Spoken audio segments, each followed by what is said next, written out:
اعوذ باللہ من الشیطان الرجیم بسم اللہ الرحمن الرحیم۔ آج ہم آپ کو بہت خاص وظیفہ بتائیں گے۔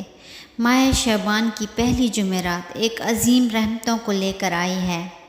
اس ماہ شعبان سال کا ایسا مہینہ ہے جس سے اللہ وہ اتنا کریم ہے، اتنا غفور و رحیم ہے۔ اس لیے میں بار بار یہ جملہ بولتی ہوں کہ ہر وقت 100 مرتبہ، 200 مرتبہ، 18 مرتبہ کہو یا غفور الرحیم، یا غفور الرحیم، یا غفور الرحیم۔ دن میں تمہاری زبان پر یہ جملہ آنا چاہیے، یا غفور الرحیم، یا رحمان و یا رحیم، یا رحمان و یا رحیم۔ یہ بھی پڑھو یا عزیز و یا غفارو، یا عزیز و یا غفارو۔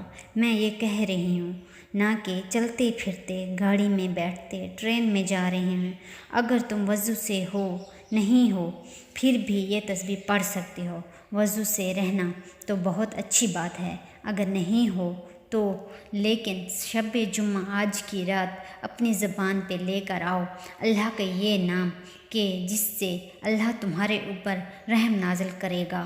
اس لیے کہ دوستو، ہماری پوری زندگی میں ہمیں کیا چاہیے؟ ہمیں صرف رحمت پروردگار چاہیے، اور کیا چاہیے؟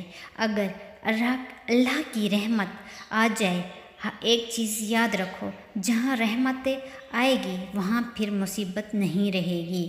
تم سمجھ رہے ہو تو میں کیا کہہ رہی ہوں؟ جہاں رحمت رہے گی وہاں مصیبت نہیں رہے گی۔ تمہارے کاروبار میں، تمہاری نوکری میں، میاں بیوی کی محبت میں، اولاد کو صراط المستقیم پر رکھنا، تمہارے فلیٹ میں، بمبئی میں، تم کیا چاہتے ہو؟ رحمت پروردگار چاہتے ہو۔ ہر چیز ہوگی تمہاری لائف میں، ورنہ یہ یاد رکھو اتنا سٹرگل ہوگا۔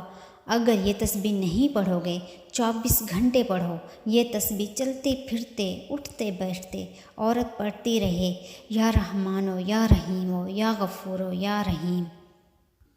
اللہ نے قرآن مجید میں کتنی بار اس کو دہرایا کہ میں غفور الرحیم ہوں، یا عزیز و غفار، اور ہر مسائل کے لیے بہترین عمل دے کر جا رہا ہوں۔ جو پڑھتے رہو سورہ یاسین، سورہ ملک، سورہ الرحمن، حدیث کیسی، جو پڑھو یہ شامل کر لو۔ اس میں دعا کرو کہ پروردگار تمہارے ماں باپ پر رحم کرے، آمین یا رب العالمین۔